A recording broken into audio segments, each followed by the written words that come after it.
the Chemistry in its Element podcast. Curious tales of chemical compounds.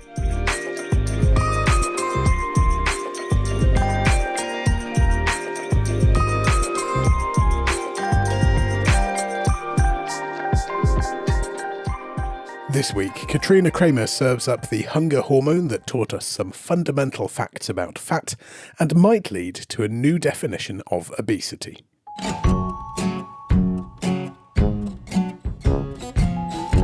In 1950, scientists working at the Jackson Laboratory in the US state of Maine discovered something extraordinary: obese mice.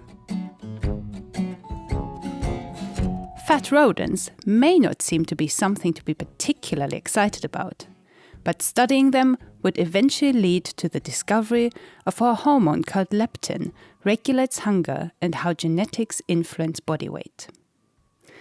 The mice in question were born to normal weight parents.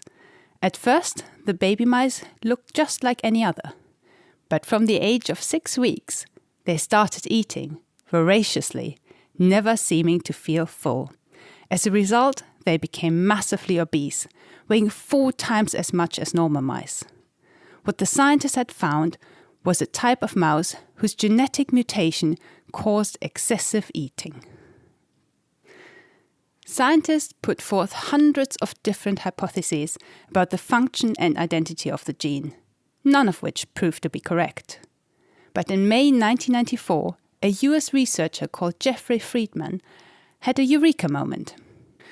Early on a Sunday morning, Friedman was sitting in a dark room to check the results of his gene expression experiments. He had been studying the obesity gene for several years, trying to clone it to understand its function. At that moment, he realized that the gene must encode for a new type of hormone, one that regulates the body's energy input. Friedman and his team called the hormone leptin, from the Greek word leptus, meaning thin. Leptin is a small peptide made by fat cells. In the brain, it binds to receptors in the hypothalamus, the tiny part of the brain that regulates many automatic functions, like breathing, heart rate, and also hunger. Leptin acts like a hunger blocker. If there's enough fat, the mouse doesn't need to spend time and energy looking for more food. But if fat storage runs low, leptin levels fall and stimulate appetite. In a mutated obese mouse, the gene that ensures leptin production is broken. Without the gene, there is no hormone restricting energy intake, so the animal's brain considers itself constantly starving. The mouse simply doesn't know when to stop eating. After the mouse studies, leptin and its receptors were also found in humans. The discovery that obesity can be the result of genetic mutation, as Friedman puts it, provides an alternative to the widely held view that obesity develops from a failure of willpower or consequent to the modern environment. However, leptin wasn't a magic bullet for obesity. Studies found that some obese people indeed carried a genetic mutation that left them unable to produce leptin.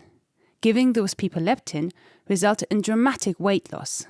For other people, this didn't work.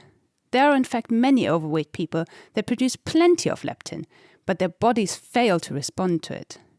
They have a different genetic mutation that gives them leptin resistance, similar to how type 2 diabetes makes people less sensitive to insulin.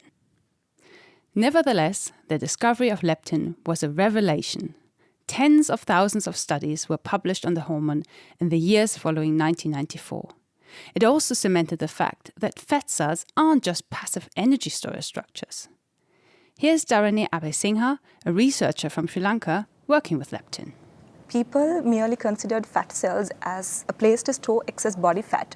But then in 1994, around that time, they discovered that fat cells have a significant set of roles other than just lipid storage.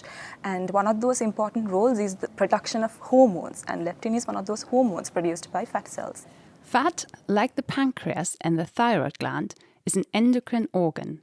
Part of a chemical messenger system, it makes biologically active compounds that regulate activity in distant parts of the body. A signaling protein secreted by fat cells is called an adipokine, and leptin was the first one ever found. We've since discovered hundreds of them.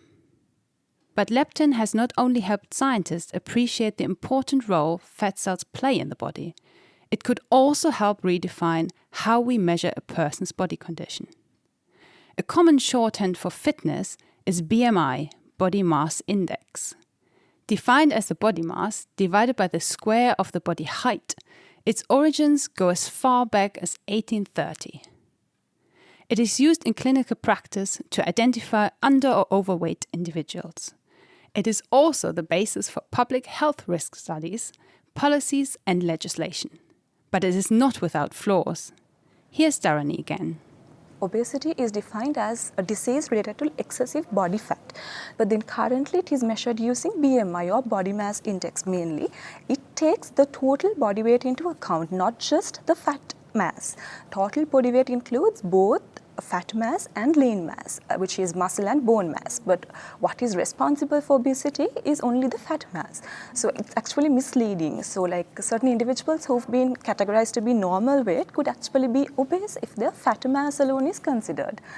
It's not really accurate to use BMI as a measure of obesity. If we can go to another method which directly reflects the fat content alone, then it will be more accurate. That is the objective of my research, to develop a new detection system to detect fat content alone. I live in an Asian country. BMI is developed based on the average body weight of an Caucasian, not an Asian. So like it has been found out that Asians contain more body fat than Caucasians. So it's not accurate to use like worldwide as an accurate measure of obesity, because like the body fat content of Asians is different from that of Caucasians. So what if doctors could determine a person's body condition without ever laying eyes on them?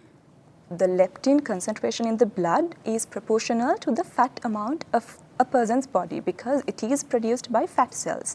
If we can detect the level of leptin in a blood serum sample of a patient, then you can directly measure the fat content. That is, as long as the person doesn't have a genetic mutation that alters their leptin levels. There are already several ways to measure leptin, but they're all slow, expensive, and require a lot of lab experience. You really need to know what you're doing if you want to run an enzyme-linked immunosorbent assay.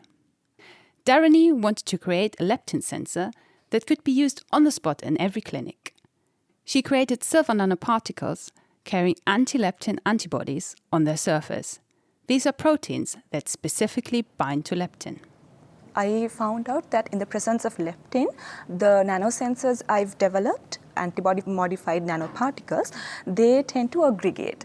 Aggregated nanoparticles show a peak shift in UV visible spectroscopy, and that's how I detected the changes due to the presence of leptin.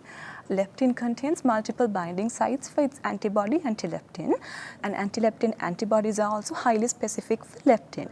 So when nanoparticles are functionalized with anti-leptin, and when I add those nanoparticles to a solution or a sample containing leptin, more than one nanoparticle bind with leptin surrounding it, forming like dimers or higher aggregates of nanoparticles.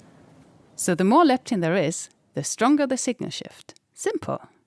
Dharani says her sensor might one day make it possible to check leptin concentrations in umbilical cord blood, which might give clues as to whether a child is at risk of developing obesity later in life. However, the sensor is still under development, so it might be some time until we can measure obesity with silver nanoparticles. For now, we have to rely on BMI and our doctor's disapproving stare to figure out if our leptin levels are in check.